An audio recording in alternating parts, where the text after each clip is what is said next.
What's up, Taiwan? I'm Erika Liu with 10 minutes of news from here in Taiwan and around the world.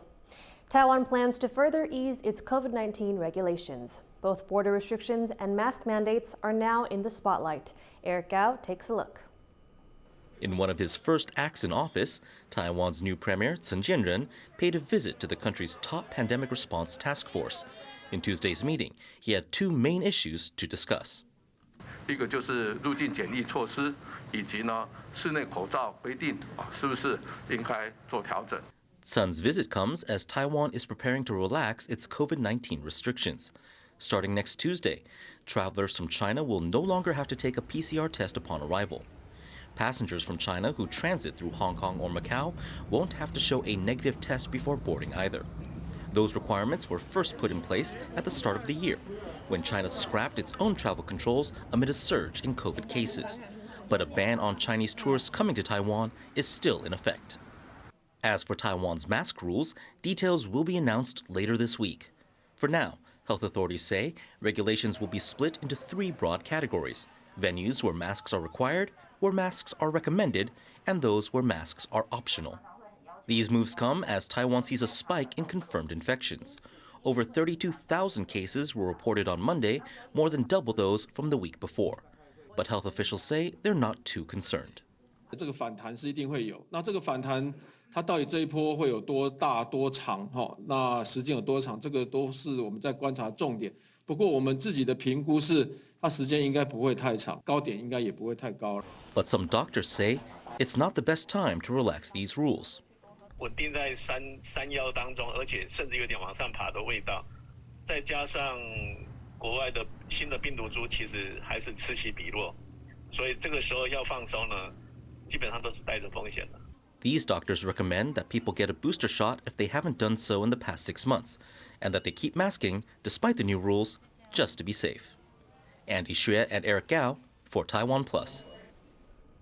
Taiwan's military reported a total of 34 Chinese military planes and 9 Navy ships operating near the country on Wednesday. 20 of the planes breached the country's Air Defense Identification Zone, or ADIZ. Some of those also crossed the median line of the Taiwan Strait. The incursion included over a dozen fighter jets, 2 drones, and 4 radar planes. The ADIZ is not Taiwan's territory, but it is used by the military as a defensive buffer. China often sends warplanes near Taiwan as a form of military pressure. The country's military says it has monitored the situation. Beijing has said it is, quote, seriously concerned about reports the U.S. will halt exports to Chinese telecoms giant Huawei. The restrictions are part of Washington's efforts to stop Beijing from accessing advanced technologies. That includes semiconductors, of which Taiwan is the world's most advanced producer. James Chater looks at where Taiwan sits in the geopolitical tussle. It's Washington's latest move in a battle with Beijing for technological supremacy.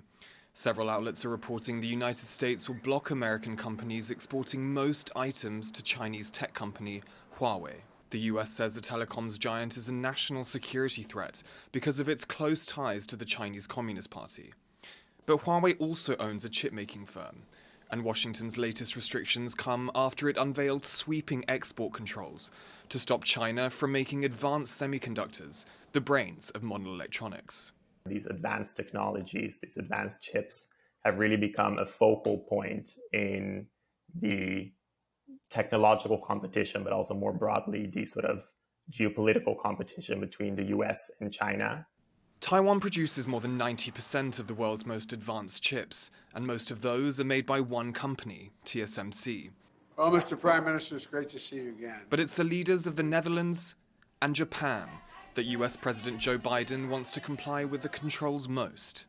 That's because Dutch and Japanese companies produce the technology that makes high-tech chip-making possible. One Dutch company, ASML, is the only firm in the world that can make machines essential to mass-producing high-tech chips. Taiwan's TSMC uses them to make its most advanced chips, and it's that technology Washington doesn't want China to access. Bloomberg reported last Friday that the two countries would sign on to the curbs. If you want to block China from manufacturing certain chips, you block its access to this key equipment, which is what Dutch and Japanese companies produce. whereas Taiwan itself is a manufacturer, is a recipient indeed of this key equipment. Some analysts say Taiwan could even benefit from the controls as companies move operations out of China. 在这个部分，我们相信最快在这一波的整个库存调整过后，在预计今年的下半年，台湾就有机会可以看到来自于成熟制程中国这方面的一个客户的一个转单。But Taiwanese companies will have to adjust too. TSMC has 2 plants in China that produce less advanced chips. The US has granted a 1-year license so TSMC can continue ordering American equipment to those factories. Tech competition between the US and China shows no signs of slowing. And with Taiwan a linchpin of the global chip supply chain, the country will have to stay agile to not get caught in the crossfire. Patrick Chen and James Chater for TaiwanPlus.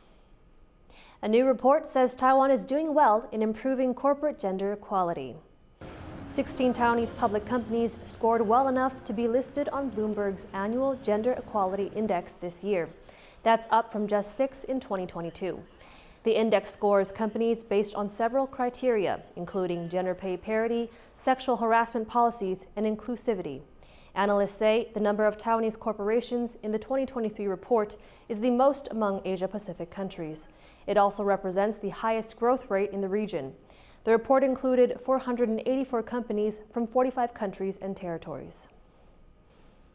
As the world population continues to increase from a record 8 billion in 2022, ensuring a stable food supply has become a global concern. Now some Palestinian engineers in the Gaza Strip are starting an agricultural revolution. Yu Jinghuang has the story. A field of strawberries floating in mid-air. The setting may seem whimsical, but the reality is entirely practical. Vertical farming is the latest agricultural trend in Gaza.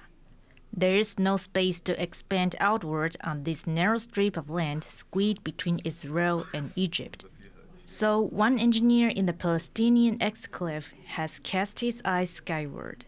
نحن الآن في مزرعة فراولة تستجيب للظروف التي نعاني منها وهي شح الأراضي حيث أن هذه تجربة فريدة من نوعها في فلسطين والداخل أول مزرعة بطريقة الزراعة العمودية يوجد في 100 متر هذه نباتات تنتج بما يماثل دنم من الفراولة بالزراعة التقليدية.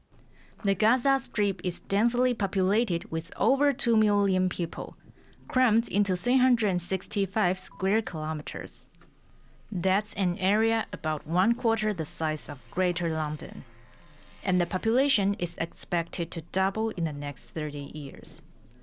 With so much competition for land, every piece of arable soil is a precious resource. But not all produce can be grown in vertical farms. For these fruits, like citrus, Palestinian engineers have adopted a method known as intensive farming. They say it can grow up to twice as much produce. ابتكار هذه الوسائل واعتمادها وهذه الأنظمة الحديثة التي أصبحت الآن في قطاع غزة مطبقة عند الكثير من المزارعين الرياديين لها الفائدة العظمى في أولاً يعني زيادة الإنتاجية، زيادة الجودة بأهمية التحكم في كل المدخلات التي تدخل في عملية الإنتاجية وفي ذات الوقت مواجهة التمدد والزحف السكاني نحو الأراضي الزراعية.